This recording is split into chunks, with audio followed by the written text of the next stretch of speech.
Hey guys, welcome back to my channel. It's Isabel and I'm here with a new video. So for today's video, I thought I would do a video on the mistakes I have done on my online boutique. So if you guys don't know, I am a online boutique owner. I carry junior plus size and I also carry regular size. And the link of my online store is gonna be right here somewhere. If you guys want to check it out, it's called steezydollboutique.com. If you guys want to check it out and shop, I do ship worldwide if you guys want to check it out. So I have been open for like 5 months already and I've sold out on like 3 items that I had so far. So I guess you could say like I'm doing really good. Like I'm really proud of myself because dang, to be sold out in my first 5 months, it's amazing.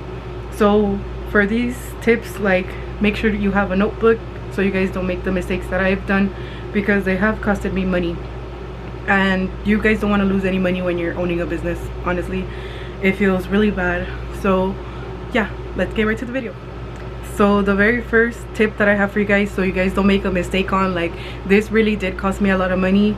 When you guys are making your coupons, make sure that nobody is couponing. So what I mean by couponing is getting free stuff, because I think my very first month or my second month, somebody couponed a shirt that I had and they got it for free, and they only had to pay for shipping. And honestly, when I see that customer's name now, like I'm like, oh my god, like she's the girl that got the free stuff, so I gotta be like on the lookout for her. So I'm really glad that I didn't have that much following at the time, like for somebody to be couponing my stuff, like it's crazy. So always make sure that your coupon codes are up to date and you guys actually do the math, because this girl literally got a free shirt. So every time, yeah, that I see her name, I'm like, oh, that's the girl that literally couponed my stuff. And at the time I didn't know how to cancel an order, so I had to like accept the loss and just ship her the shirt. And luckily, like there was only one person that couponed my stuff. Like after that, I checked all my discount codes and make sure that nobody's getting free stuff. So you wanted to make sure that your coupon codes are always up to date and you actually do the math, because I didn't do the math. I was just like, okay, let's just do this coupon code, and so ended up taking an L. So make sure that your coupon codes can't be couponed. And yeah, be strict with your coupons. You don't always have to give out a discount anyways. So another mistake to avoid is actually sending stuff back. So when you get stuff, make sure that it's good quality and don't be afraid to send it back, because when I first started, I didn't want to ship stuff back. Like I was really shy. Like I'm a really shy person and I was like afraid like to ask for a refund. Like don't be afraid to be dramatic and ask for a refund if you're not satisfied with the quality, because that is what you are selling to your customers.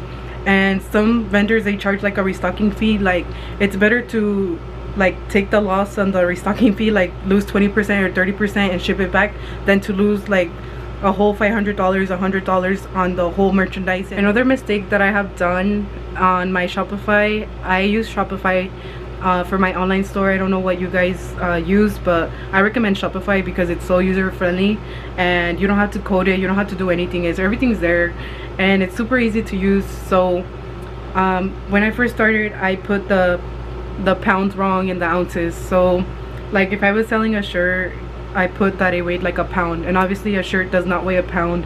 And so I got a lot of traffic and people would go to the checkout and they would see like, oh, like $10 for shipping or like some crazy amount for shipping, and they would not check out. So I lost like a lot of sales like that by not putting the correct weight on the item. Like I didn't take the time to figure out how to use like Shopify and how to put the weight correctly.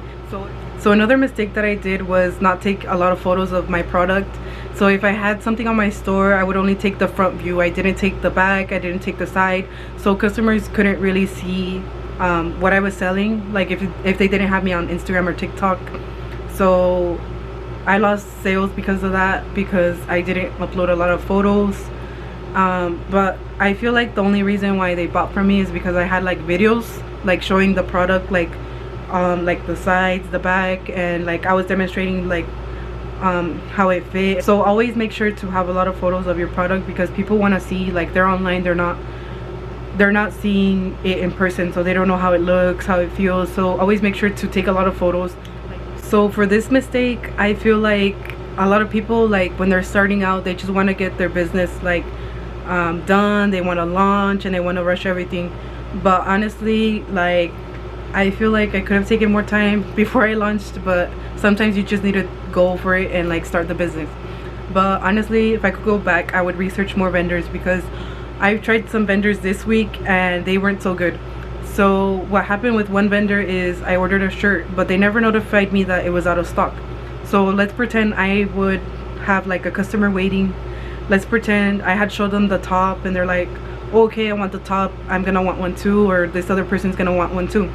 So that vendor didn't notify me that it was out of stock. They just sent me what was in stock, and when I seen the invoice, it said out of stock. So when you guys are starting your business, you want to have reliable vendors, because if you guys are going to have stuff beforehand, or you want to tell your customer like, oh, well, I have this top, I have this dress, it's coming in, and for it not to come in and you not to be even notified, like, that's gonna be really bad for you and your company, your reputation. So you always want to have good vendors, and you don't want to have vendors that aren't gonna notify you like, oh, hey, we don't have this color, we don't have this in stock. You're relying on them for product, and without the vendors there's no product, and without the product there's no sales. So everything goes together like peanut butter jelly. So don't half-ass it with the vendors. Like, always do your research. Like, you don't want to be in that situation where you promise the customer something and it doesn't arrive.